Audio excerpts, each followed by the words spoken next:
Nos encontramos nueva vez en el despacho del señor director de la Escuela de Filosofía, profesor Eulogio Silverio, para darle continuidad a uno de los programas estrella de su gestión, que es el Archivo de la Voz. Hoy tenemos con nosotros, siendo 27 de agosto de 2025, a las 10:36 de la mañana, al profesor Marcos Zavala. Si hay una seña de identidad que atraviesa la vida del profesor Marcos Zavala es el estudio. Tiene una formación realmente envidiable que va desde la contabilidad a la teología, del derecho a la comunicación y a la filosofía. El profesor Marcos Zavala es también doctor en filosofía y comunicación y profesor de grado, de posgrado y de doctorado en la Facultad de Humanidades de la Universidad Autónoma de Santo Domingo. Bienvenido, profesor Marcos Zavala. Muchas gracias a ustedes, señor director, usted, profesor Arbelo, por la amabilidad de invitarme a este conversatorio.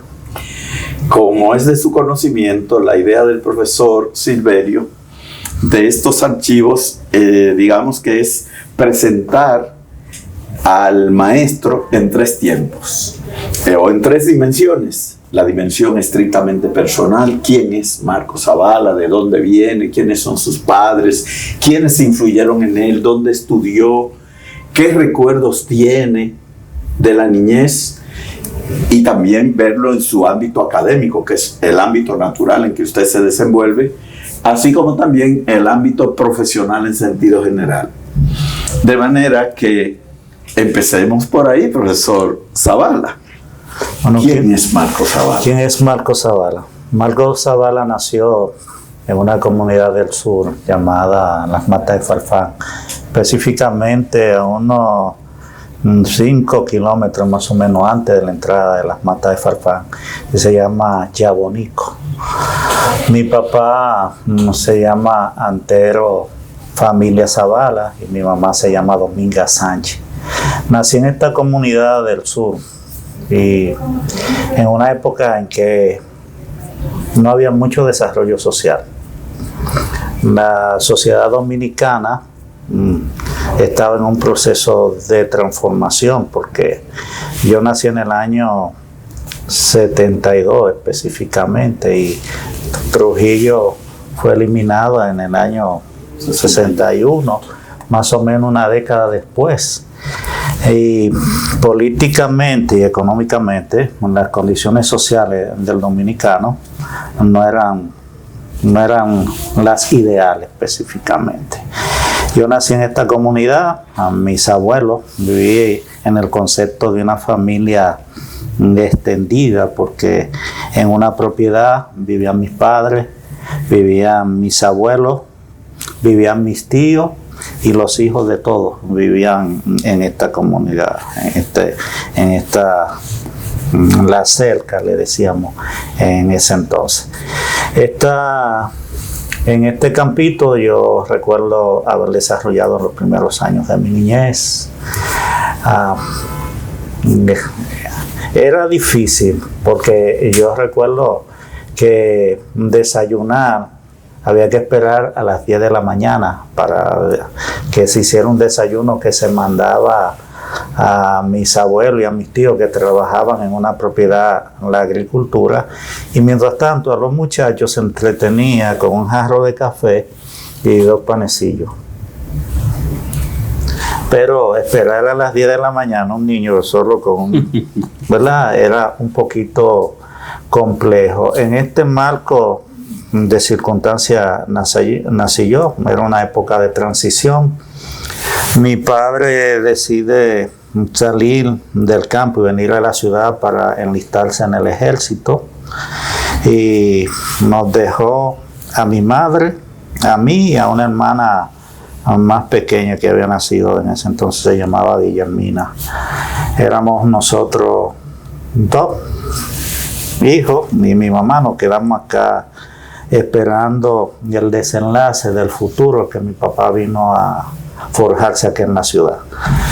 Luego mi madre decide seguir a mi padre a la ciudad y mi abuelo, en la autoridad de los padres en aquel entonces, estaba muy influenciada por... Los abuelos tenían un peso enorme. Mi abuelo empezó a presionar a mi madre para que me dejara a mí en el campo porque yo soy varón, ¿verdad? Y es una mano trabajadora, ¿verdad? En potencia para seguir desarrollando lo que es el ámbito de la familia, el modo de producción de la familia. Y mi mamá se negó a dejarnos. Y luego con el tiempo yo le agradecí a mi madre que no me dejara, porque luego yo volví y empecé a ver a mis contemporáneos, mis primos varones, y cómo iba la vida ya, y yo agradecí el hecho de que mi madre no me dejara en el campo en esas circunstancias. Aquí en la ciudad no fue que todo fue color de rosa, porque mi papá como militar no ganaba mucho dinero. Yo recuerdo que un salario de mi papá era 15 pesos. Por ahí, años 70 y pico, 75, 76. Luego llegó una década que fue muy difícil para la sociedad dominicana, que es la década de los 80. El país había estado dando tumbo entre lo que es la estabilidad política después de un periodo dictatorial de tanto tiempo, y los conflictos internos de los partidos políticos se reflejaba en la calle, en el ánimo de la gente. Yo, aquí en la ciudad, mi mamá se empeñó siempre en mandarnos a la escuela, en ponernos a estudiar, pero la condición era tan difícil que uno se vio en la necesidad de trabajar también. Entonces, con 7 años, yo tuve que empezar a trabajar, siendo tácitamente un niño. Con 12 años, salía a andar con una limpiabota y otro vecino grande distancia. Y muchas veces uno encontraba a personas que incluso, ¿verdad?, te quitaban lo que tú tenías en los bolsillos, o de alguna forma abusaban de ti, porque no tenía mucha experiencia. Entonces empezamos la escuela primaria, y mi mamá siempre me decía: mira, la única posibilidad de que hay para salir hacia adelante es el estudio. Mi papá, por su formación militar, nos incentivaba a nosotros a ser militar, pero a mí no me atraía mucho eso. Seguimos y bueno, terminamos la escuela primaria en un liceo que se llama Francisco Ulises Domínguez, ahí en el ensanche La Fe. Luego iniciamos el bachillerato en la escuela de peritos, el liceo Víctor Estrella Lee, también se encuentra en el ensanche La Fe, avenida San Cristóbal, frente al estadio Quisqueya. Y ahí ya en el bachillerato nosotros empezamos a tener otra visión del mundo y del trabajo, porque ya ahí empezamos a conocer lo que son los negocios, las empresas.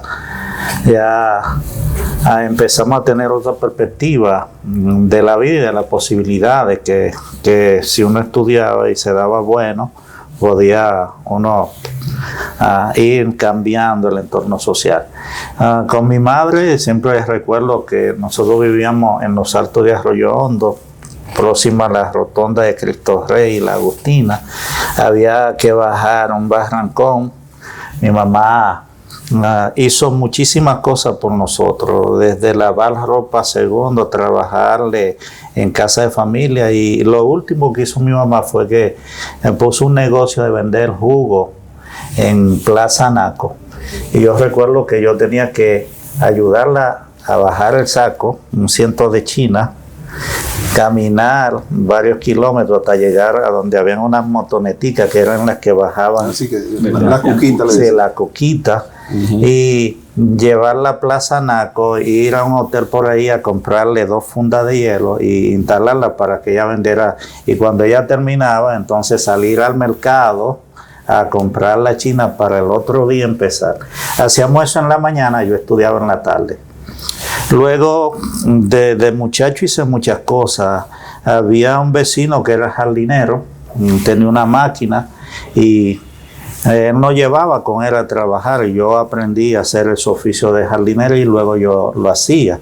Y mi primer salario formal fue principalmente en esto, trabajando jardinería en una casa de un señor que trabajaba en esa época en el Banco Central, en Arroyo Hondo. Yo todavía paso por el frente de la casa y saludo a doña Margarita, que era la esposa. Ahí en esa casa, ese señor y yo tratamos ir yo los sábados a hacerle trabajo de jardinería. 2 pesos me pagaba. Pero esos 2 pesos eran de lo que tenía Duarte en el centro y peinado con el partido. Y bueno, desde ahí en adelante mi vida fue trabajo y estudio. Y me gustaba leer. Yo leía todo lo que me caía en la mano. En esa época conocí las revistas Selecciones de Reader Digest. Y hay muchas cosas, porque esa revista trataba muchos temas filosóficos. Y tenía una sesión que se publicaban aforismos y reflexiones de Séneca, de Piceto, máxima de Platón, de grandes gobernantes. Me encantaba. Y conocí un poquito.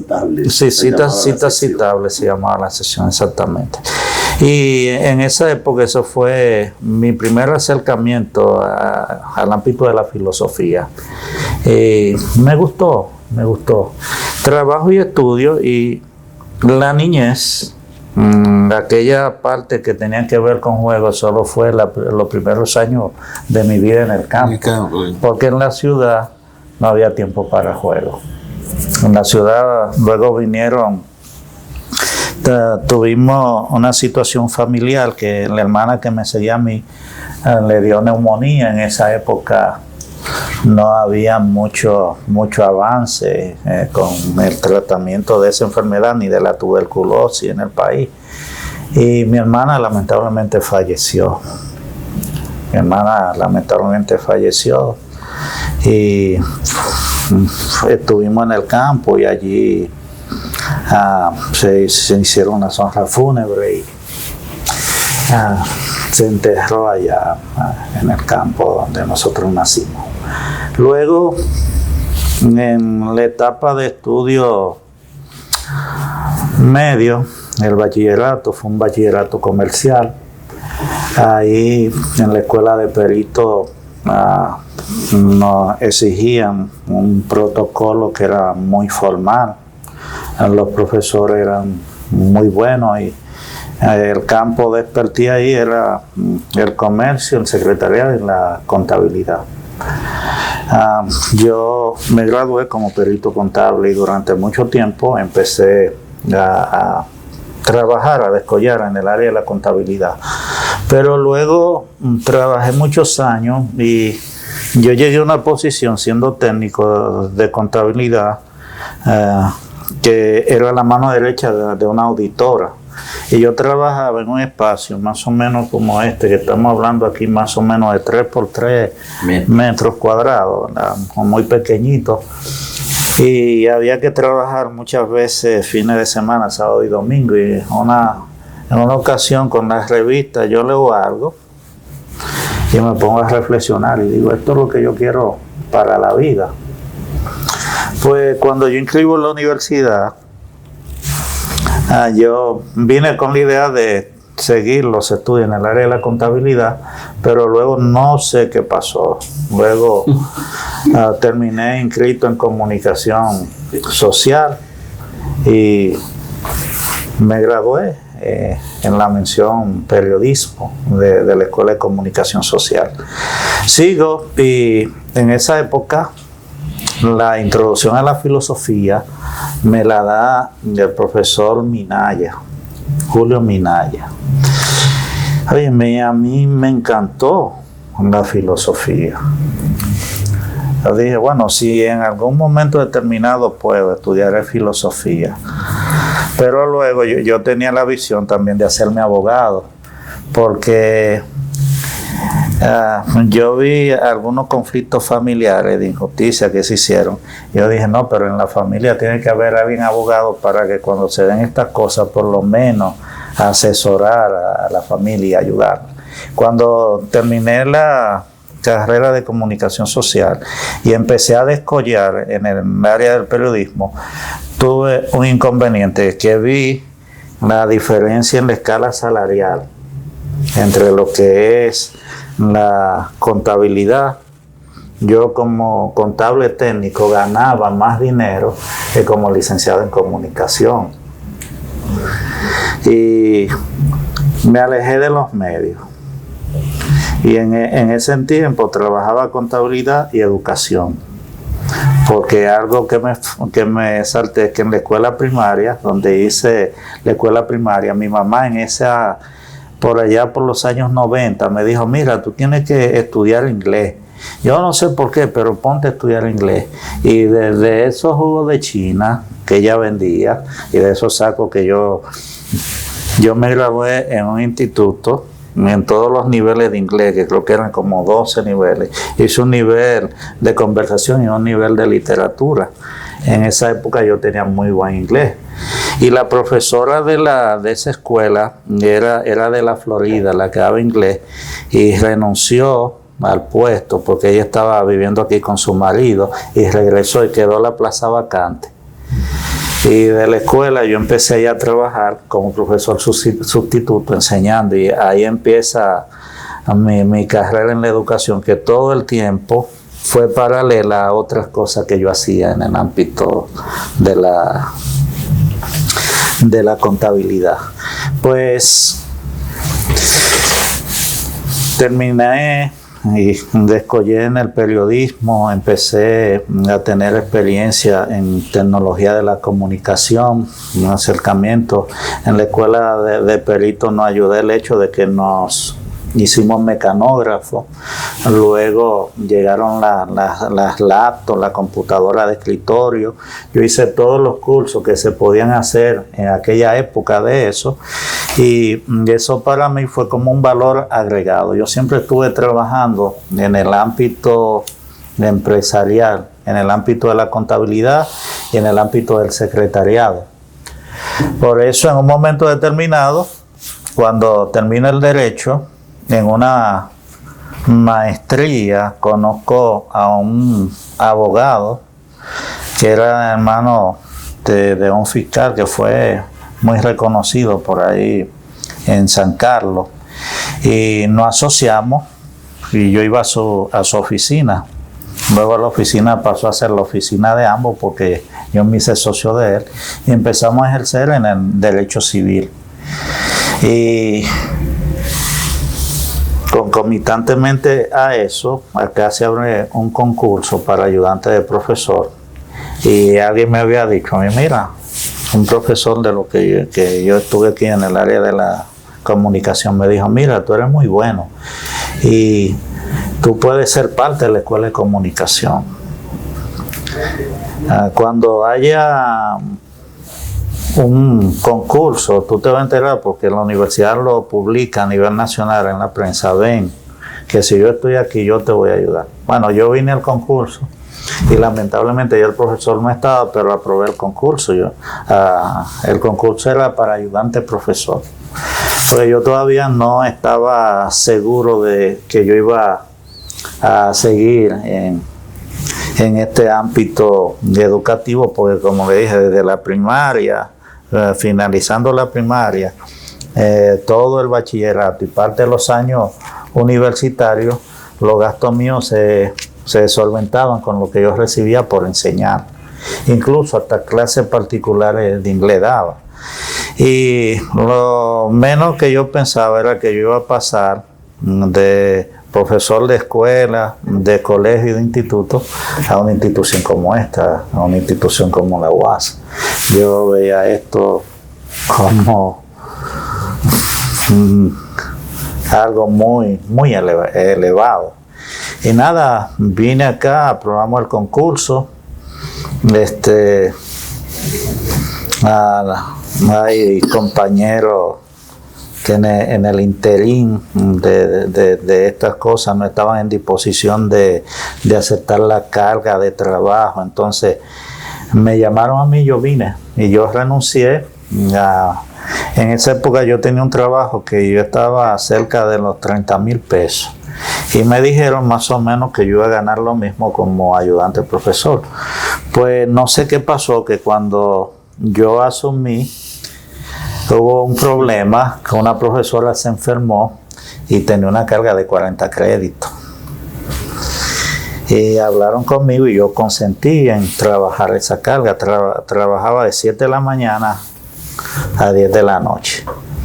Pero resulta que cuando a mí se me aprobó el nombramiento como profesor ayudante, lo hicieron por media cátedra. El salario era 25,000 la plaza completa, y yo empecé a cobrar 9,250 pesos. Y lo duro de eso es que ese salario no salió de una vez. No, como 6 o 7 meses después. Yo duré un año sin cobrar. Yo duré un año sin cobrar. Entonces, aquí sí fue un poco complejo, porque aquí me empezó, no me fue tan bien en el inicio, como no me fue tan bien en el inicio en el campo de la comunicación social. Y este mercado tan difícil, ¿verdad? Y yo dejo un trabajo con unos ingresos que eran fijos. Yo antes de llegar aquí yo tenía mi carro. Yo estaba recién casado en esa. Yo vivía en un apartamento, pagaba mi cuenta y mi cosa. Y cuando yo llegué acá, que yo dejé eso y empecé entonces a vivir de mis ahorros, mi esposa se enfermó. En los ahorros que yo tenía en la cuenta se fueron. Y yo empecé a pasar una situación muy difícil aquí en el proceso de ayudante profesor. Luego me dicen, mira, tú tienes que tener una maestría, ¿verdad? Acá había una maestría que era en enseñanza superior. Yo la comencé a hacer, creo que unos meses antes de asumir como profesor ayudante. Y yo asumí como profesor ayudante mucho antes de que el proceso administrativo para nombramiento y cosas empezara, porque la escuela tenía un problema, una necesidad.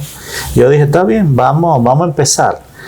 Y en ese interín, mi vida tuvo muchas situaciones. Yo recuerdo que una vez yo estaba un poco como ofuscado y me enojé por algo que me dijeron con relación a la maestría, que yo no sabía, que si yo era parte me podían exonerar parte. Y yo hice muchos sacrificios para pagar ese programa de estudio en enseñanza superior. Y tuve muchas situaciones, porque yo tenía que hacer trabajos adicionales con una carga de 40 créditos que no era ¿verdad?, lo normal en un profesor estudiante. Pasarme fines de semana trabajando con un contador amigo mío para conseguir y tratar de cubrir. Hubo un momento en que la esposa mía se enojó y me dijo, mira, tú tienes que dejar esa universidad y ponerte a trabajar de verdad como tú lo hacías antes. Así mismo. Sí. Y fue una dimensión, significó muchos retos para mí el entrar a la universidad en ese periodo 2008-2010 específicamente.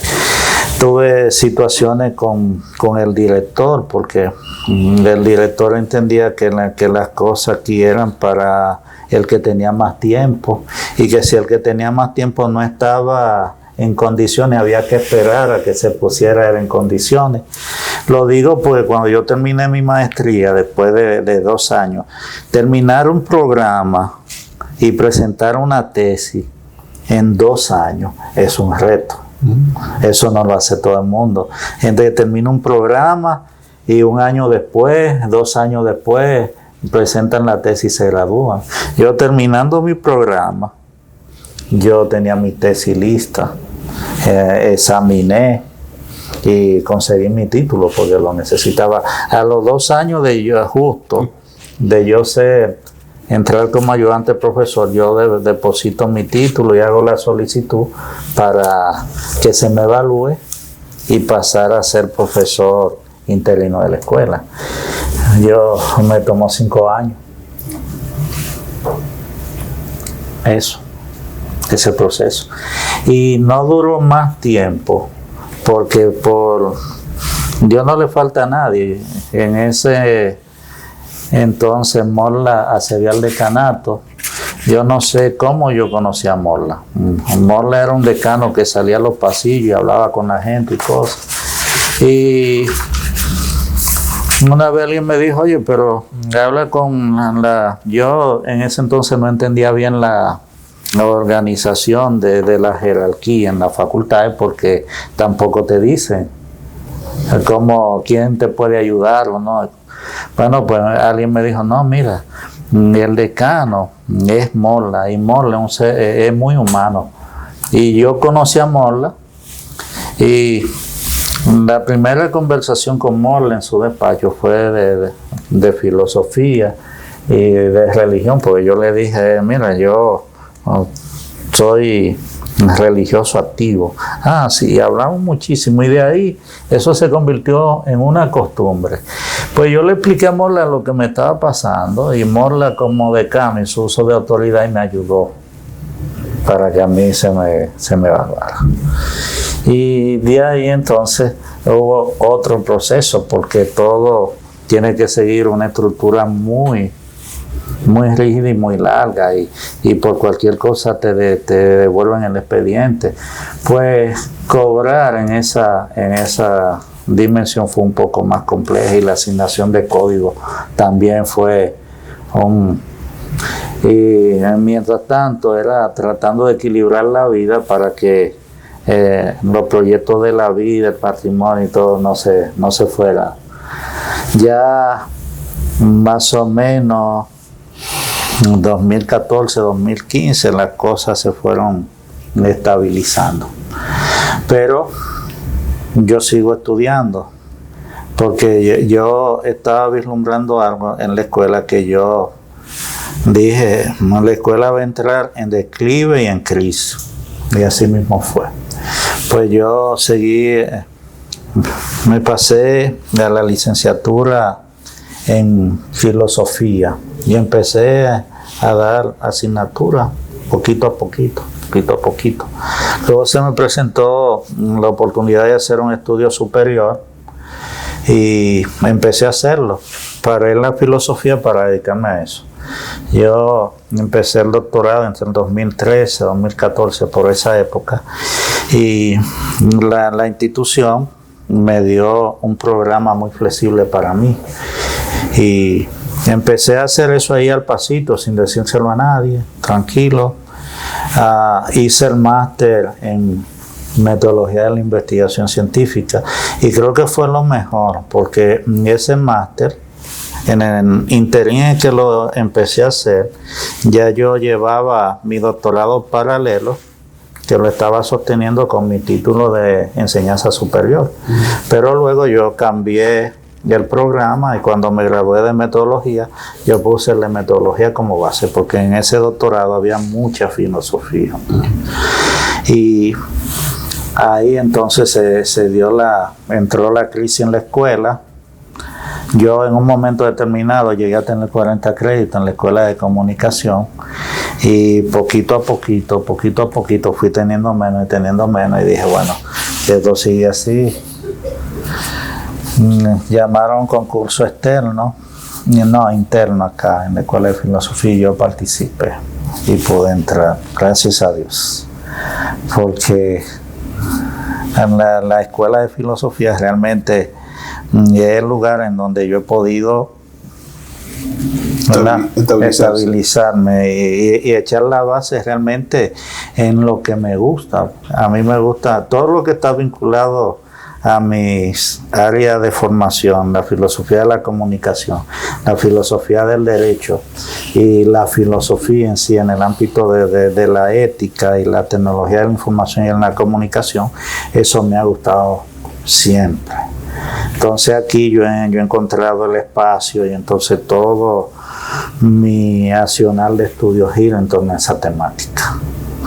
Y la estabilidad en el sentido de que yo no tengo que estar entrando y saliendo para ver si las sesiones o para caerle atrás al director, mira, hay una sesión que esto, no, yo acá en ese sentido estoy. Y la vida ha cambiado, ha habido muchísimos cambios en mi vida. Yo, además de ser un forjador, porque realmente siempre he creído en la educación, y mi mamá y mi abuela, que yo defino a mi abuela como mi filósofa favorita, siempre me incentivaron. Mi papá en un punto determinado dejó de insistir en que fuera guardia y entonces me decía también que estudiara. Me decía Marquito y me ponía la mano en la cabeza así, me decía, tú tienes buena cabeza, estudia. Y no hubo, en la época de la adolescencia no hubo mucha cosa vinculada a lo que es normal, no hubo mucha novia, no hubo mucha salida, no hubo bares, no hubo discotecas, no hubo conocimiento de sustancia de ningún tipo. De hecho, ahora mismo hace poco cumplo 53 años, yo nunca he visto una sustancia narcótica, nunca la he tenido en mis manos. No sé, no la conozco. Y no aprendí a jugar dominó. Aquí en la universidad intenté un poco aprender los fundamentos del ajedrez y aprendí un poco. Y luego la hija mía más chiquita, Chelsea, me enseñó a jugar parchís. Porque no hubo tiempo. Ya hubo una época en que cuando yo tenía algún tiempo libre, yo me divertía o escuchando música o leyendo un libro. Eso era las cosas, ¿no? Así era la vida. Marco, usted le hizo una pregunta al profesor y parece que él le esquematizó y mire cuánta información. Muy interesante. Pero es evidente que la abuela, la filósofa predilecta, su madre, su padre, usted nos ha descrito que le ponía la mano en la cabeza y le decía, tienes buena cabeza, estudia. Es evidente que su familia desempeñó un papel de primer orden en lo que es el profesional brillante, excelente, que es el maestro Marco Zavala. Pero ¿hubo por ventura algún profesor de primaria, de secundaria, universitario que dejara alguna huella venerable, memorable en usted, profesor? Hay varios profesores importantes. Dos profesoras de primaria. La profesora Ana Roja, que era una profesora que enseñaba español, y la profesora Ernestina Beltré de Vidó. Yo no la voy a olvidar nunca, porque esa profesora nos enseñó a nosotros a despertar lo que es la creatividad, el instinto hacia los estudios. Y Ernestina, en su caso, era una profesora muy visionaria, y ella te hablaba de los cambios que iban a haber, no en los próximos años, en la próxima década. Entonces, esa profesora, recuerdo yo, que nos enseñó a nosotros a sobrepasar en términos creativos el efecto de la página en blanco. Ella tenía una técnica en donde ella nos relataba un marco de circunstancias, y entonces sobre la base de esa descripción que ella nos hacía, escríbame una historia en libreta así como esta que tú tienes acá, con un lápiz.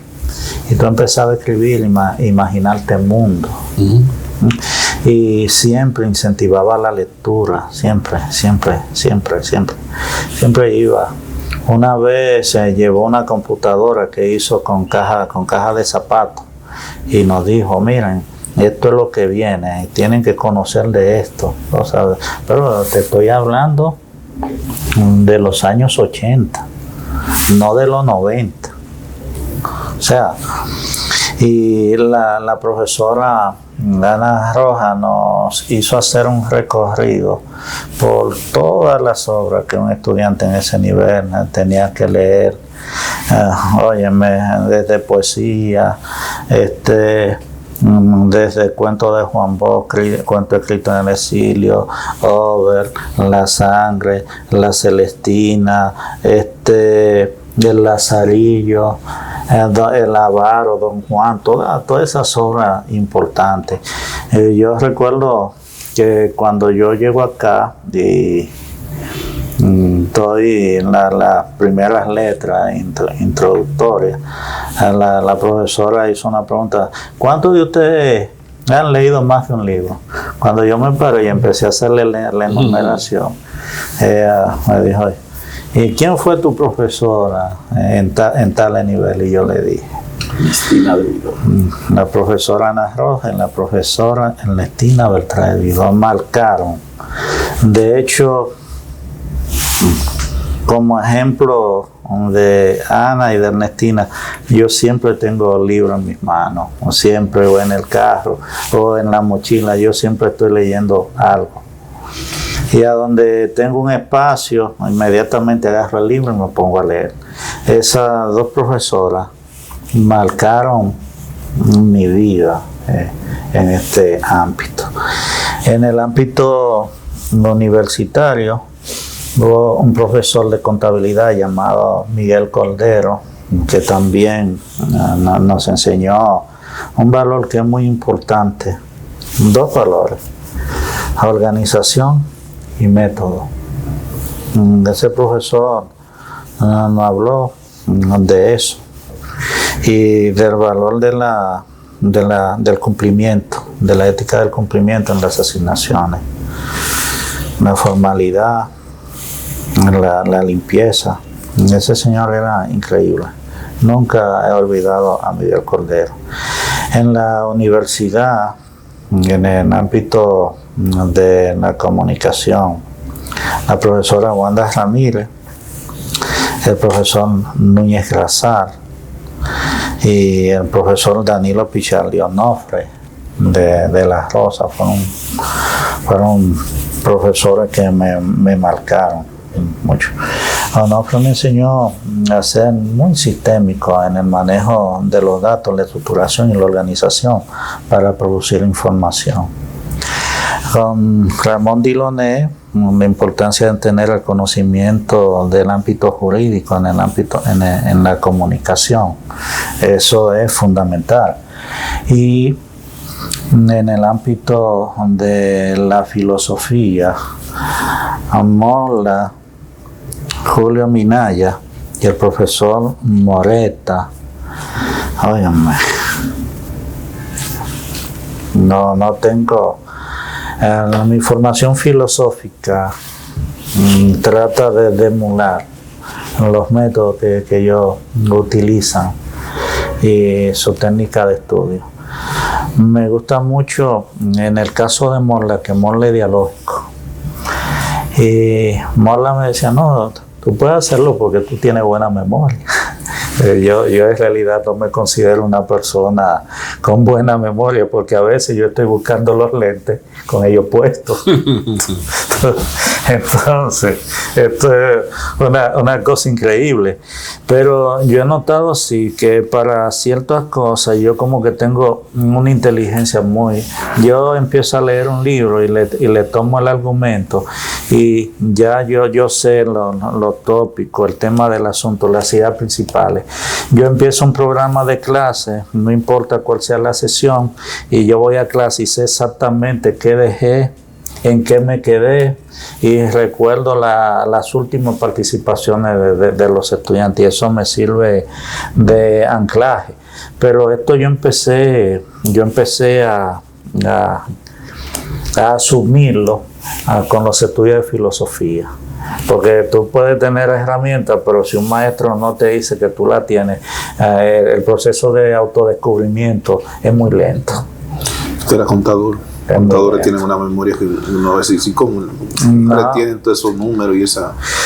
Lo que sucede es que todo está encasillado y la contabilidad es como un gran esquema. Se va tornando como un esquema ramificado. Y tú viendo eso todos los días, es imposible que tú no... Sí, no, yo le digo porque en el contacto con contadores, la cooperativa básicamente, que te menciona el número así de memoria. Bueno, te estoy diciendo, Cordero decía que había que tener una buena organización y buenos métodos. O sea, cada cosa en su lugar. Cada cosa en su lugar y cada soporte en donde tiene que estar. Eso es fundamental. Eso es fundamental en la contabilidad.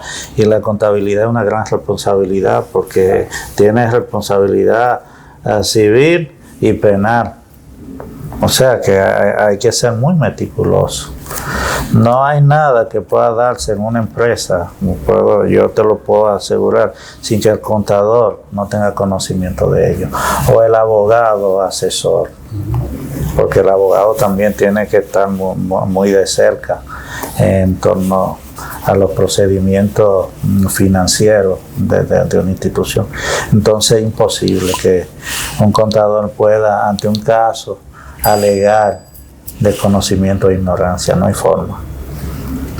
¿Y en qué medida esos saberes, profesor, la comunicación social, la contabilidad, el derecho y la teología, que usted no la mencionó en el último tramo, han nutrido al filósofo y al profesor de filosofía? Mire, mucha gente piensa, de hecho, en la organización donde yo pertenezco, yo soy testigo de Jehová, y la organización se rige por la ética cristiana.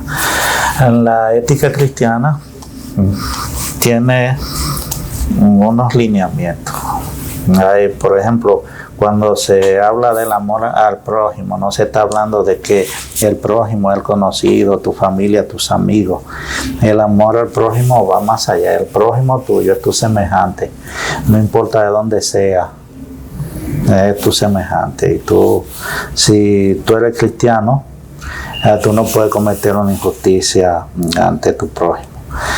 En el concepto religioso y en el concepto jurídico, todo se fundamenta en el cumplimiento. Por ejemplo, el concepto jurídico de homicidio. La ley dice, el que voluntariamente mata a otro se convierte en reo de homicidio. Entonces, la ley dice, no debe desear la mujer de tu prójimo. Entonces, tú deseas la mujer de tu prójimo, tú estás cumpliendo la ley y la ley entonces te genera una sanción. Te genera una sanción.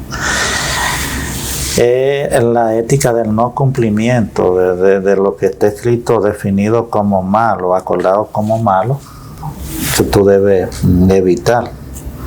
Entonces, en el ámbito de la filosofía está la ética. Y la ética, más que ser un conjunto de patrones, son unos lineamientos que te ayudan a ti a formar el carácter.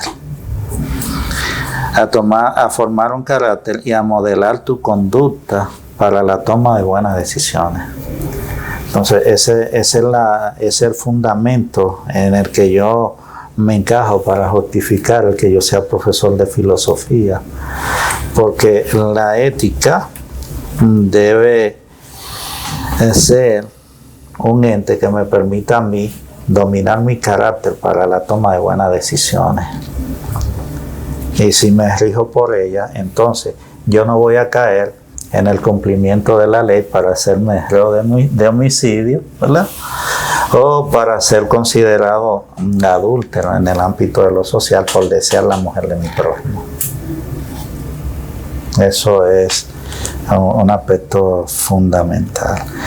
Y siempre he visto en la filosofía que como ciencia libre, como ciencia que genera el pensamiento, no deja de ser, por ende, objeto de personas que buscan lograr algún tipo de interés, entonces la doblan. Como por ejemplo, todo sistema filosófico es un sistema de creencias. Y usted dice, yo soy ateo. Bueno, pues eso es un sistema de creencias. Vamos a ver cómo tú sostienes tu ateísmo. ¿Ah? Vamos a ver cómo tú vives tu ateísmo, cómo tú lo sostienes. Es un sistema de creencias. Yo soy el que piensa que un ateo tiene, si lo es de verdad, tiene una fe más profunda que un cristiano. Un cristiano debería imitar la fe del ateo para sostener un sistema de creencias, ¿verdad? En la negación de que puede haber algo más allá de lo evidente. En una época hubo un mundo que las grandes mentes ignoraban, que era el mundo micro, el mundo de lo pequeño, el mundo de las bacterias, de los parásitos. En el ámbito de la materia, del átomo. De hecho, quien planteó la teoría atómica desconocía que eso era un universo, un microuniverso, y que más allá de lo que era indivisible había algo que... Entonces, sostener eso. Y un cristiano que dice en el concepto de fe, en la realización de una promesa, en el logro de unos objetivos que van más allá de lo evidente, la fe del cristiano no necesita mucho, pero la fe del ateo sí. La fe del ateo sí. Se tiene en la población, profesor, se tiene la idea de que la filosofía es como una suerte de estuario de ateísmo, y también en algunos sectores se tiene esa misma idea de la UAS. Y me remito ahora a su experiencia personal. Usted nos ha dicho que usted practica una religión. ¿Usted ha sentido en la universidad algún obstáculo, alguna cifra de exclusión o persecución por eso? Y particularmente, en la escuela de filosofía, ¿usted ha sentido alguna presión, aunque sea alguna exclusión, por elemental que sea, porque usted profese una fe religiosa? Le voy a decir que en términos de la universidad y de su política, no. Aquí el concepto de democracia se parece al concepto de democracia de la antigua Grecia. Todo el que tiene un derecho acá no se le coerciona. Pero sí existe el concepto de dictadura grupal, la dictadura de los grupos, y el dogmatismo de ciertos sectores que se vierten así como cuando usted agarra un spray y esas manchitas quedan ahí. Entonces, dentro del concepto de la filosofía, la visión universitaria, es una camisa blanca y tiene todas estas manchitas que están ahí, ¿verdad? Y hay que saber entonces, para uno llegar a lo que es la esencia de lo que es la autonomía, lo que es el ejercicio de el intelectualismo acá, de la discusión de las ideas, hay que saber navegar entre todos estos grupos. Porque sí le voy a decir, aquí hay sectores que son muy radicales en cuanto a su posicionamiento, en cuanto a sus ideas. Y son cuadrados porque la ven como una única verdad. Y en el universo hay muchas verdades. De hecho, cada uno de nosotros tiene su verdad, que es su cosmovisión del mundo. Y la autonomía del pensamiento va en cómo tú organizas tu esquema mental, tu experiencia del mundo con tu semejante, con el otro. Porque si no la armoniza, entonces se produce la exclusión. Es como en el asunto, hablemos de esta crisis que hay en Estados Unidos en la actualidad. En Estados Unidos, los reales americanos son los nativos que han estado ahí de generación, y aún ellos llegaron desde otros puntos del planeta. Y en la ciudad de Nueva York ahora resulta que la fundó un dominicano que emigró con los españoles, y de ellos llegan de Reino Unido, ellos son nórdicos y se establecen acá y expulsan a lo que, pero se da un proceso entonces de masificación de gente que llega de todas partes y constituyen lo que es la diversidad que se da en Estados Unidos. Esa diversidad, esa migración en un momento determinado ha sido el impulso que ha generado que en los últimos 200 años Estados Unidos se convierta en una potencia mundial. Pero cuando ahora tú vienes y atacas esa base, tú estás atacando tu génesis, tú estás socavando la base que sostiene la estructura. ¿Y qué puede pasar? Puede colapsar, porque hay una máxima que dice: mi casa es a donde está el alimento. Y la historia de la humanidad es la historia de la migración. Usted va a cualquier punto, usted va a un aeropuerto y usted va a ver gente que viene y va para todas partes del planeta. Pero hay un concepto, ¿verdad?, que debería ser aplicado, y que hace mucho tiempo yo oigo de la idea que se está hablando de un gobierno mundial, que empezaron a sentarnos la base con el proceso de la globalización, y después se cambió el concepto de globalización por el concepto de mundialización. Pero ya alguien en la antigua Grecia se había definido a sí mismo como cosmopolita, como ciudadano del mundo. Entonces, yo creo que con las regulaciones legales, jurídicas, no debería haber exclusión si una persona cumple con los estándares legales para moverse y estar en un sitio o no estar. Entonces, todos estos elementos en el ámbito de las políticas universitarias, el dogmatismo que se dan en ciertos sectores, porque no es lo mismo una ideología, porque una ideología es el soporte, el fundamento de un pensamiento.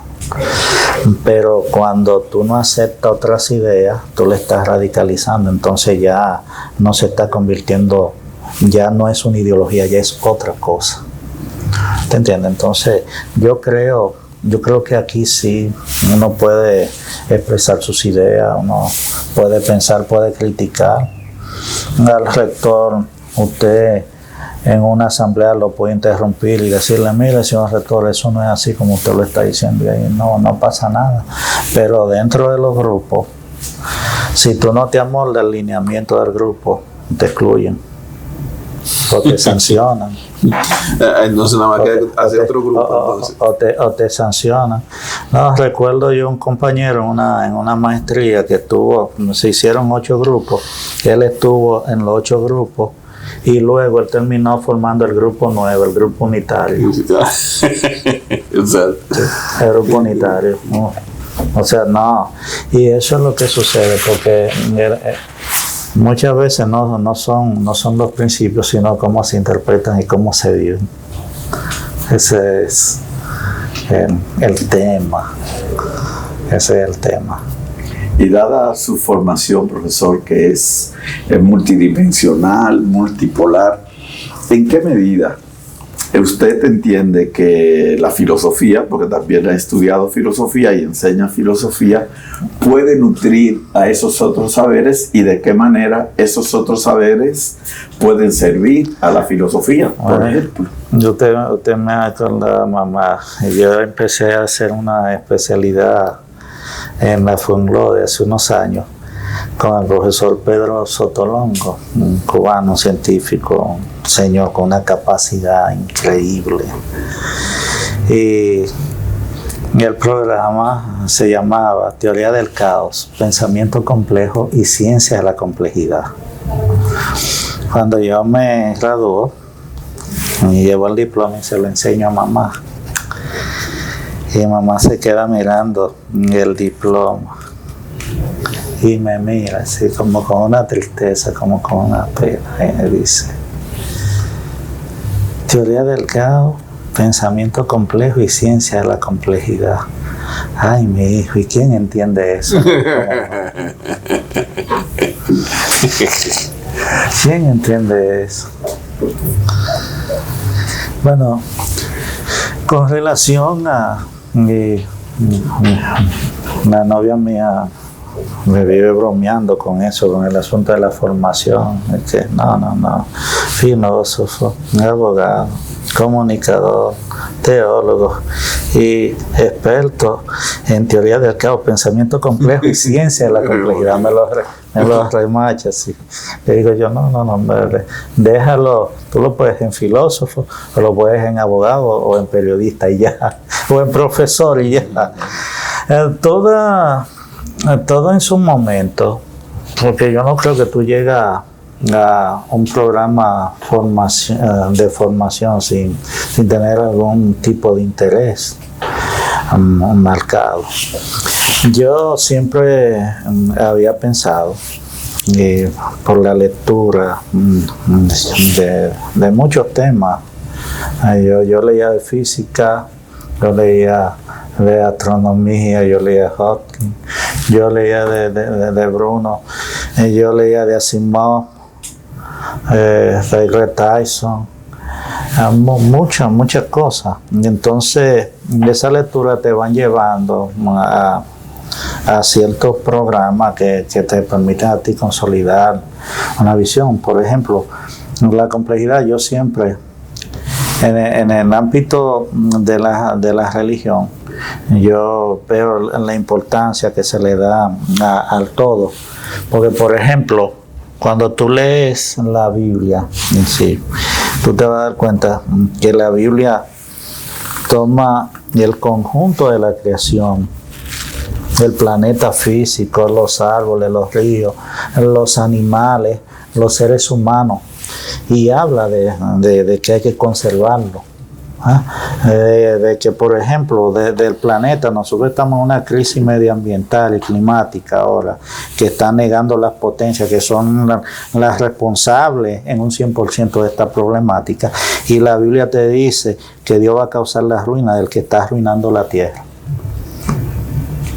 Ante el maltrato animal, Dios estableció una ley y le dijo a los israelitas: debe cuidar del alma de tu animal doméstico. Es decir, el maltrato animal está prohibido. En tu hábitat está tu vida. De tu hábitat tú sacas tu alimento, tú sacas la materia prima que necesitas para hacer tu techo. Entonces, todos estos elementos, yo aprendí desde muy temprano que hay una interacción, y que todo, la sociedad en sí, cuando entro a sociología, empiezo a estudiar los sistemas sociales, todo es una red, todo es una red. Las instituciones no son un objeto que estén ahí, tienen la característica de una persona. Tenemos la red eléctrica, la red de acueducto, la red de calle. Estamos organizados por sector, y cada sector tiene sus escuelas, tiene sus iglesias, tiene su junta de vecinos. Todo está interconectado. Entonces hay que buscar hay que buscar el espacio de cómo nosotros podemos en esta articulación de lo complejo hacer el mejor uso, el uso responsable, por ejemplo, de nuestros recursos, de aquello que sostienen la vida. Usted no puede beber agua al lado del lugar a donde usted defeque y hace sus necesidades. Entonces, todos estos conocimientos te van fundamentando ciertas ideas y ciertos principios que se expanden. Y en algún punto determinado, por ejemplo, en el proceso educativo, cuando tú hablas con los estudiantes, es importante. Cuando tú le hablas a un estudiante de un libro, que tú has leído el libro y que el estudiante se interesa por el libro y va y lo busca. Yo recuerdo que después de una clase, un estudiante que estaba escuchando le pregunta a otra, ese profesor, y le dice, ese profesor es de filosofía, pero mira, ese profesor tiene una capacidad que si tú le hablas de física, él te habla de física. Si tú le hablas de crisis climática, él te habla de crisis. Si tú le hablas de combustible fósil, él te habla de eso. Y eso es importante. Eso es importante. Yo creo que en el ámbito del conocimiento, la integración del conocimiento es importante. Y te digo que hay que evitar un dogmatismo. Sí, hay que evitar un dogmatismo porque las verdades científicas no son verdades terminadas.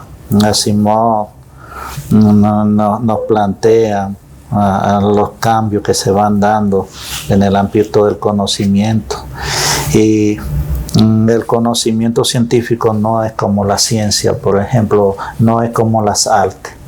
Por ejemplo, si nosotros no hubiésemos tenido, qué sé yo, a Van Gogh, no tendríamos sus obras, ¿verdad? Pero en el ámbito científico, qué sé yo, la ley de la gravedad, si Newton no lo hubiese gozado, lo hubiese hecho, qué sé yo, Leibniz o cualquier otro científico. En el ámbito de la ciencia, el conocimiento se va desarrollando de forma colectiva, en las artes no. Por eso mamá decía que le gustaban los artistas, porque los artistas eran muy necesarios para cultivar los valores del alma, ¿verdad? Pero los científicos no son tan necesarios, decía ella, porque si uno no está, viene otro. ¿Entiendes?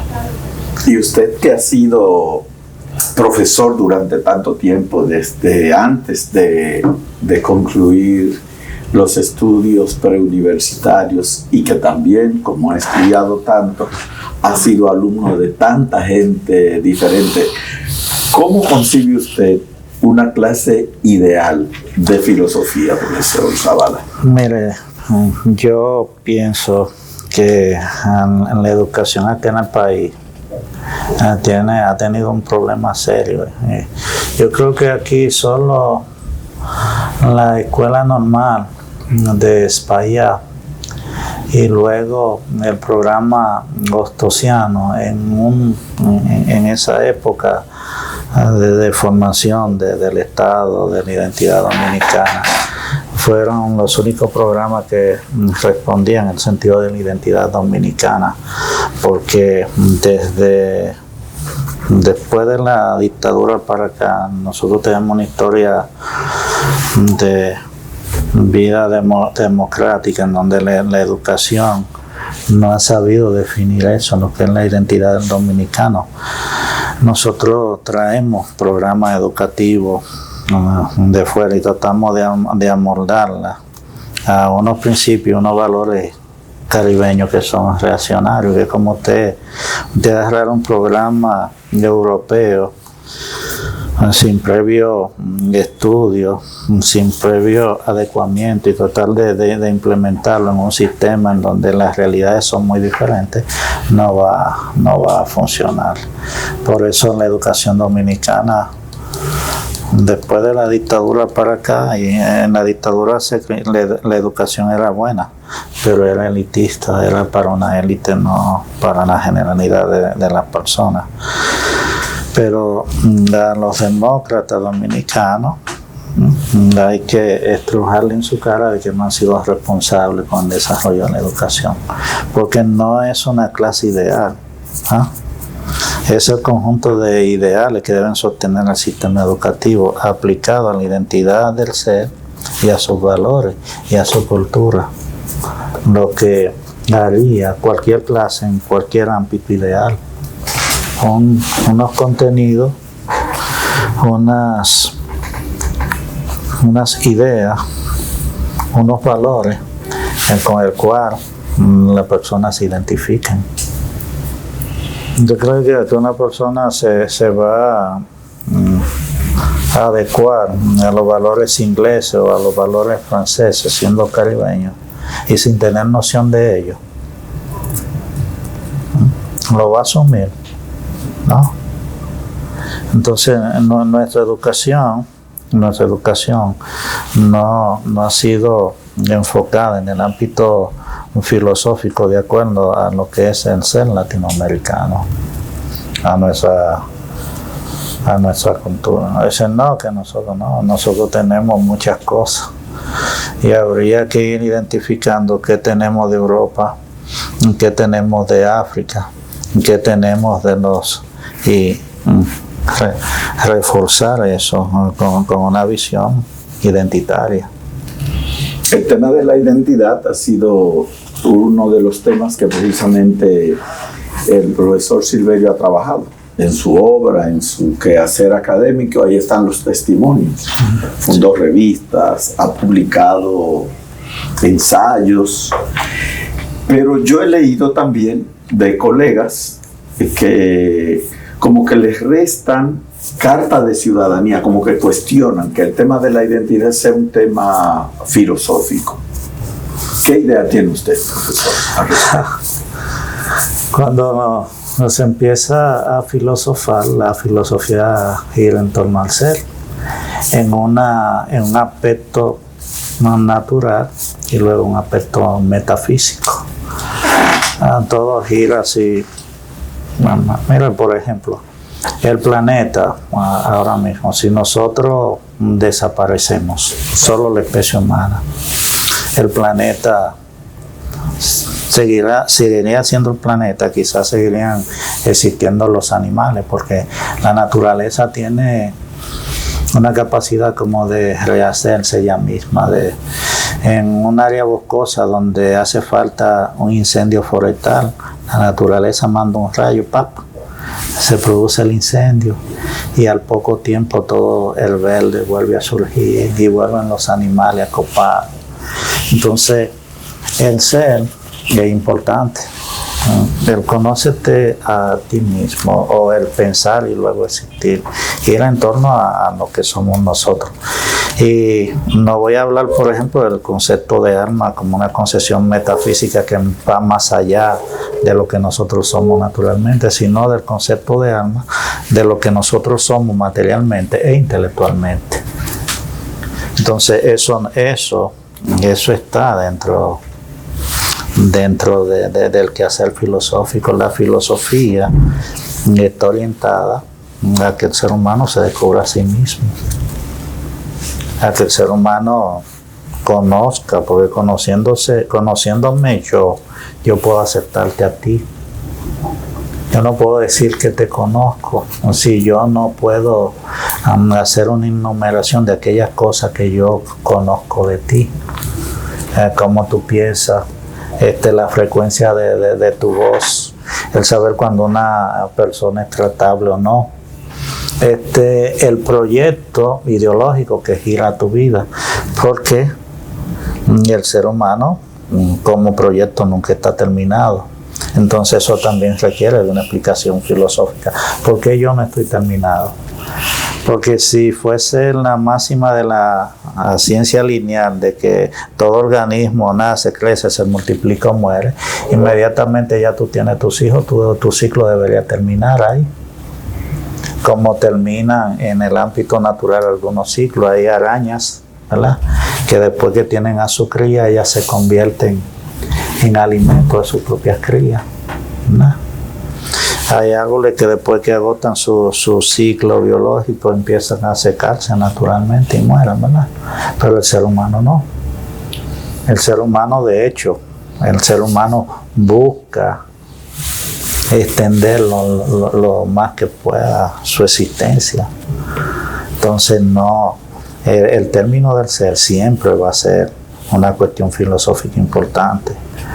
Y quizás si tuviésemos la capacidad de ir hacia el futuro, nosotros vamos a encontrar discusiones filosóficas en torno a este concepto de la identidad, el quién soy. Vamos a encontrar siempre inquietudes en el por qué estamos aquí, y vamos a encontrar siempre inquietudes en el qué propósito tiene la vida, porque no somos seres terminados. Y de hecho, dice una máxima, Él ha puesto la eternidad en el corazón del hombre. Es decir, el hombre, en una discusión, me toman esto para bromear, que yo le dije a Morla en una de esas discusiones que teníamos, que el hombre es eterno, y le digo yo a Morla, no, según Borges, los animales son eternos porque no tienen conciencia de que van a morir. El decano utiliza esa cosa para decirme que yo fui el único profesor que le dijo animar a un decano.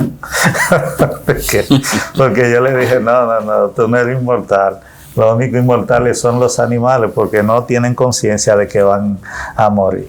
Entonces, esta parte, bueno, yo creo que lo enumera muy bien. Hay muchos filósofos que trabajan este tópico. Y creo que también en el texto de ¿Por qué no soy cristiano? Creo que Russell habla un poquito sobre esta dinámica. Y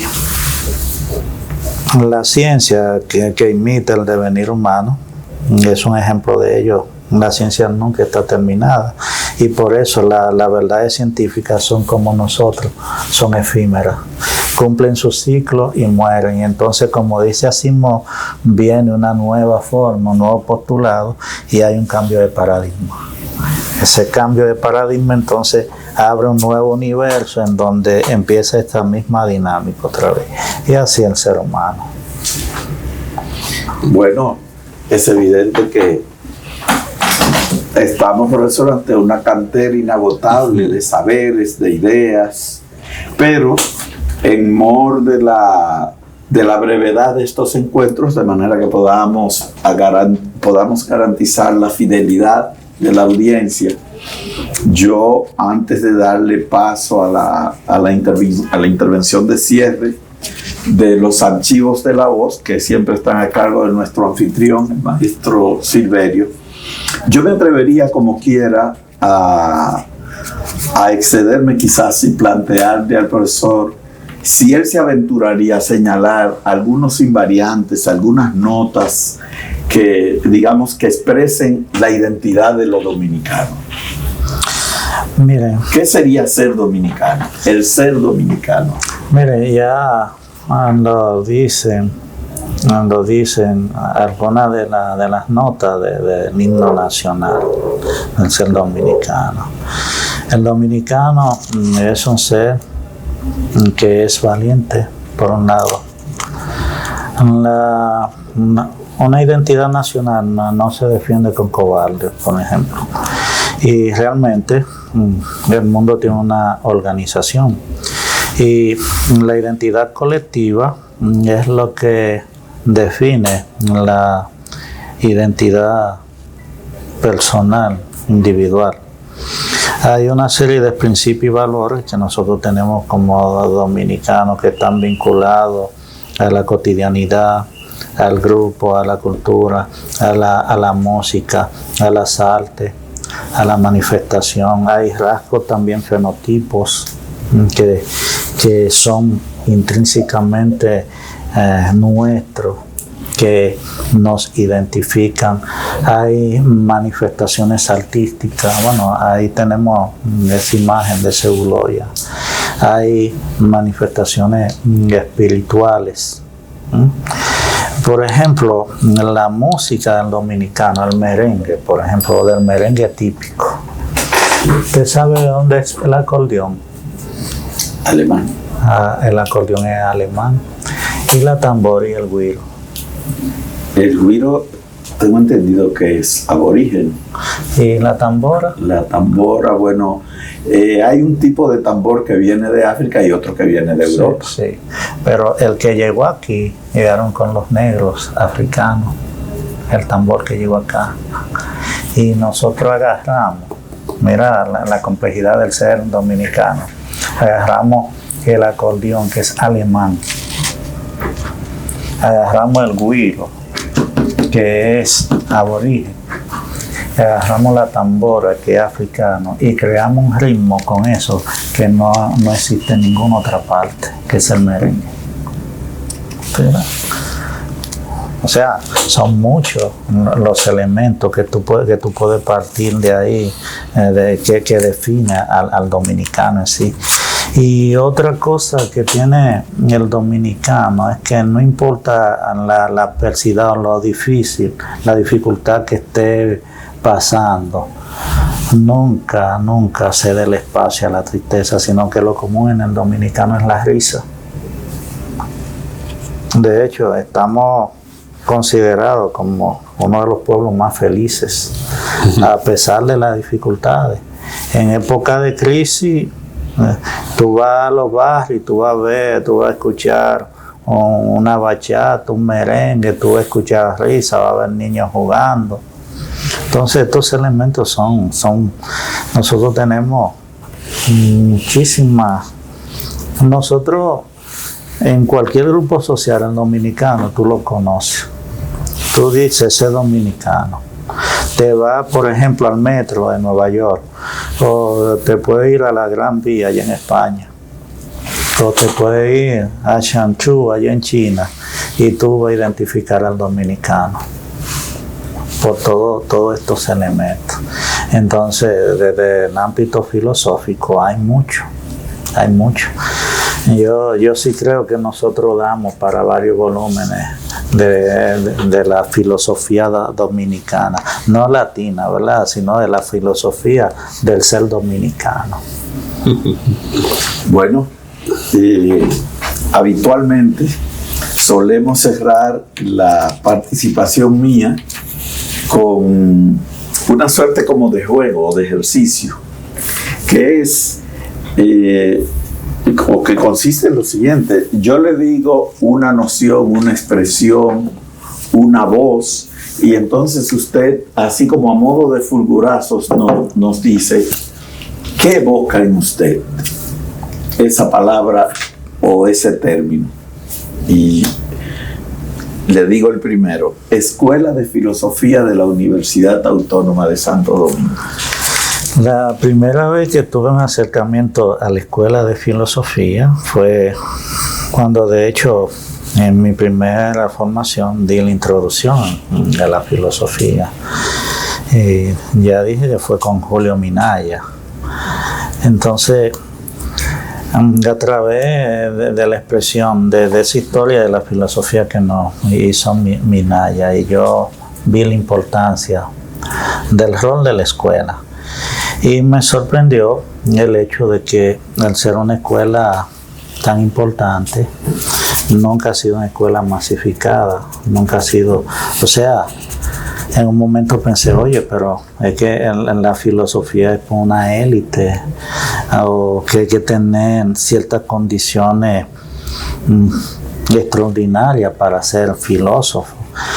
Y empecé a acercarme y a ver actividades de la escuela. Una de las actividades que a mí me impactó fue, las 24 horas de filosofía, que tienen muchísimo tiempo realizándose acá.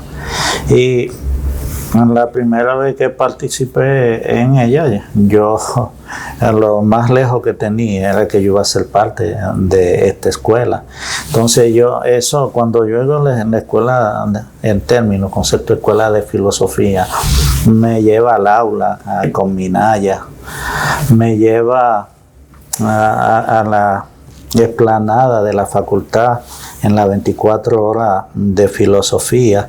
Y desde la primera yo dije que yo siempre, si el tiempo me lo permitía, iba a estar en esas actividades. Y yo creo que usted siempre me ha visto. Sí. Ya sea como expositor o como público. No, pero eso es, yo me veo más como partícipe, que como, ¿verdad? Y llegar a ser parte, de verdad que ha sido uno de los mayores honores que he tenido acá en la universidad. Y eso me evoca hasta cierto sentido de pertenencia en mí y de identidad. Facultad de Humanidades de la Universidad Autónoma de Santo Domingo. A donde nazco intelectualmente. Yo le tengo un amor tremendo a la facultad y creo que por ese amor que le tengo desde que he entrado acá, he buscado que se preserve, que se mantenga para las futuras generaciones. Las humanidades ayudan a crecer el espíritu del ser humano. Y el arte de ser persona, el ciudadano ideal de Platón, y el artista, el ser social dominicano nacen de ahí, de esta facultad. Entonces yo quisiera que pasen 500 años más y que la Facultad de Humanidades esté ahí siendo un faro de luz para la juventud dominicana, porque es la única puerta de movilidad con un sentido humano. Las humanidades, en el ámbito empresarial, a ti te forman para tú ser efectivo en los negocios, pero a ti no te hablan de los valores éticos y del espíritu, ¿verdad? A ti te hablan de la productividad, pero a ti no te hablan de la importancia de respetar las ideas y los valores del otro. Entonces, nosotros necesitamos conservar, necesitamos preservar, dejarle como legado a las próximas generaciones que nos van a suceder a nosotros una facultad sólida, una facultad firme, una facultad cumpliendo realmente, que es la facultad junto con la educación y de arte que más se acercan al cumplimiento de los propósitos, la misión, la visión de la Yo pensando universidad. Ojalá que el decano actual de la Facultad de Humanidades le perdone a usted, que es su amigo personal, que no está en el cumpleaños de él hoy. Yo no. Sí, ciertamente. Lo dejé ahí como testimonio de que no está allá porque está aquí. Yo le iba a decir, y siempre tengo como director de los CEPLANDI, siempre tengo este choque de valores, de si debo estar en una reunión que me convocaron o en una actividad de filosofía que converge a la misma hora. Tengo eso porque la mera verdad, la filosofía es parte de mi mundo. Entonces muchas veces tengo eso. Y si puedo estar primero, le doy la primacía a la actividad de la escuela. Siempre. Finalmente, República Dominicana, presente y porvenir. Tenemos muchos retos. Ya le dije, en el ámbito de la educación, todavía no he visto un gobierno que realmente se tome en serio la educación dominicana.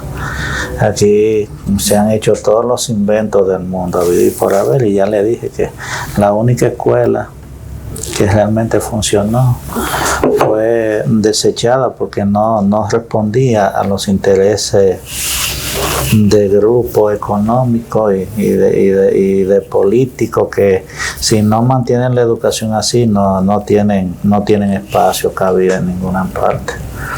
Nosotros da pena usted escuchar quiénes son nuestros legisladores cuando usted escucha el discurso Y cuando usted busca la hoja de vida, la escasa formación que tienen, incluso personas analfabetas en posiciones de poder. Entonces la República Dominicana y esta universidad, ¿verdad?, tiene que ser el punto de inflexión en eso, ¿no? El país tiene que transformarse en ese sentido, porque no hay un futuro promisorio en donde el pensamiento, en donde la educación, en donde los principios no están bien fundamentados.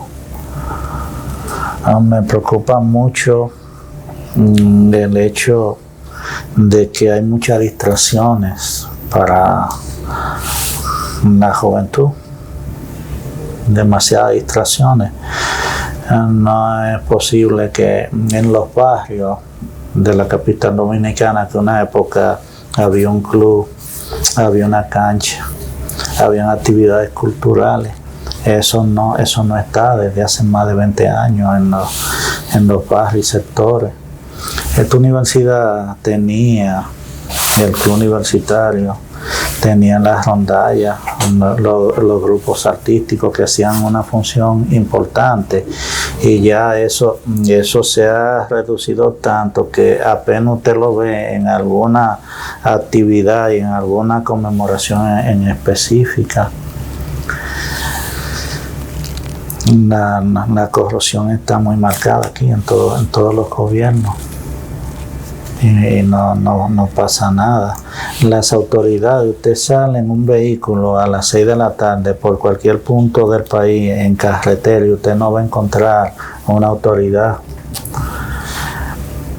Aquí todo el mundo trabaja de 8 a 5 en la calle usted sale y usted está a la buena de Dios de ahí en adelante. Entonces, un país en donde no se garantizan estos elementos es un país que debe mover a preocupación a sus ciudadanos, a su gente, a las instituciones de educación. ¿Usted cree que usted va en un país, se para en una intersección y hay una autoridad dando pasos y cientos de motociclistas dando pasos contrarios, cruzándole por encima? O que usted va a cruzar una calle y viene un individuo en una motocicleta con una goma levantada y se lo encuentre y no pase nada. Que un individuo tiene a su cargo la administración de unos recursos que deben ser distribuidos en proyectos comunitarios y que esos recursos desaparezcan mágicamente. O que le digan a un político que lo van a investigar por tal cosa y que la investigación no se haga y que porque él se declaró enfermo de cáncer. ¿Usted cree que es posible? ¿Usted cree que es posible que nosotros podamos vivir? ¿Vamos a llegar lejos? Yo creo que hay que repensar el proyecto de Nación Dominicana. Hay muchas leyes, pero vaya a ver la originalidad de las leyes que someten nuestros legisladores. Copias de proyectos que encuentran hasta por internet, que lo hacen pasar como suyo, sabiendo que hay una ley de propiedad intelectual y de plagio y leyes morales que coordinan eso, y eso no le importa. Usted va, pero ven acá, esto que tú estás planteando como tuyo, esto no es tuyo. Entonces eso no. Por eso la filosofía en sentido identitario. Tenemos que saber quiénes somos, cuáles son nuestras potencialidades, cuáles son nuestras debilidades, cuáles son nuestras carencias y empezar a trabajar desde ahí. Y yo creo que desde la escuela, no con muchas cosas, se puede hacer mucho en ese sentido. Se puede hacer mucho. Pero el dominicano se sostiene. El dominicano, nosotros tenemos esta institución que tiene 500 años y quizá el faro de luz que ha salido de acá, porque nadie puede decir lo contrario, todo lo que es el Estado dominicano lo es por esta institución que ha dado los recursos que, bien o mal, son los que sostienen las pocas cosas que nosotros podemos decir que valen la pena. Y nosotros necesitamos establecer un norte, una visión, unos objetivos como país que vaya realmente a mejorar la calidad de vida de los seres humanos, del ser dominicano. Y eso es posible porque otros países lo han hecho. Lo que dicen que no es imposible, bueno, pues mienten porque otros países lo han hecho. Y nosotros tenemos los recursos, tenemos las instituciones, tenemos esta universidad, tenemos las iglesias y tenemos la disposición del dominicano, que como le dije, una de las condiciones que tiene el dominicano que es arrojado, no teme a asumir retos y a salir hacia adelante. Bueno, nuestro anfitrión, profesor Eulogio Silverio, es el ideólogo también de este programa, que siempre está presente, siempre participa, que me había dicho cantidad de veces que me ocupara de invitarlo. Por fin lo hemos logrado. Es quien cierra siempre los archivos de la voz, de manera que, maestro Silverio, usted tiene la palabra. Déjeme decirle que yo siempre para los asuntos de la escuela he estado disponible. Y estaremos disponibles siempre. No, eso se agradece. Sí.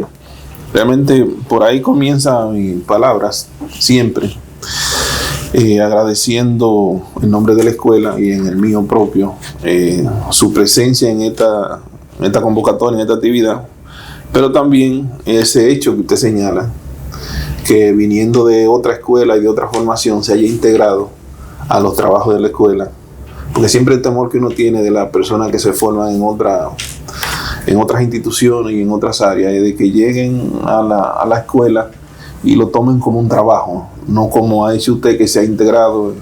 Ya usted lo dijo que desde antes de ser parte de la escuela ya estaba en las 24 horas como público, luego como expositor, siempre dando apoyo, ayudando. Creo que no sea un banquete, no se lo ha perdido. Y casualmente hoy lo tenemos ahí como expositor, lo cual nos alegra muchísimo. Yo le comenté ya en otros espacios de que he visto su evolución dentro de la escuela y me ha agradado su capacidad, además de conocerlo como profesor de doctorado. Él nos dio clase, Marcos dio clase de doctorado en el doctorado. Todas esas cosas entonces nos ponen más cercanos, y ahora conociendo parte de su historia de vida, vemos que no somos tan distintos, venimos de situaciones similares. Lo único que mi papá era guardia, sí. Pero en el mismo caso la madre fue que se ocupó tuvo esa visión de que el estudio era importante, aunque en defensa de su papá, el papá suyo posiblemente nunca lo pensó como un guardia raso, sino como oficial. O sea, lo que él no pudo llegar, él tiene la visión de que el hijo que puede llegar. O sea, que en defensa del papá suyo, era eso que él quería ver, ese oficial, hijo de él. Bien, entonces, usted sabe que nosotros, esta invitación aparentemente gratis, pero nosotros la cobramos. Sí, es que queremos que se comprometa, que nos envíe algunos artículos para la revista de la escuela, La Barca de Teseo. Usted anótelo por ahí, en cualquier ocasión, sorpréndanos.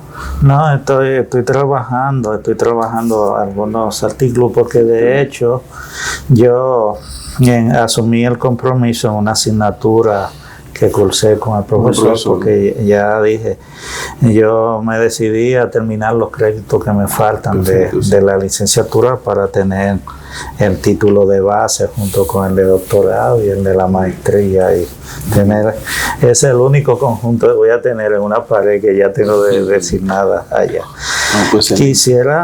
Quisiera cerrar para... Bueno, me falta todavía. Okay, sí. Al final, si te quiere decir algo, para cerrar. Sí. El otro asunto es, ya se le invitó Generalmente invitamos a los que vienen aquí a un banquete.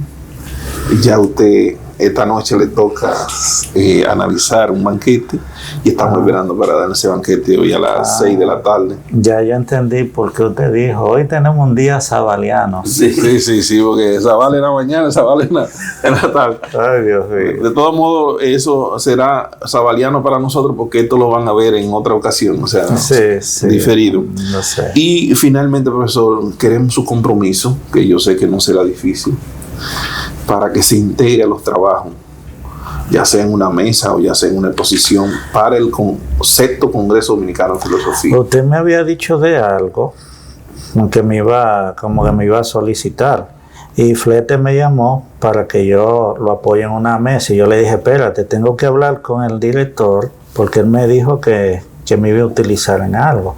¿Puedo trabajar con Flete? Entonces, la misma voz, estamos trabajando. Sí, Flete y yo, okay. Flete y yo, el equipo, estamos trabajando. Pues está bien, yo empecé a hacer algo que él me pidió para eso, para su mesa.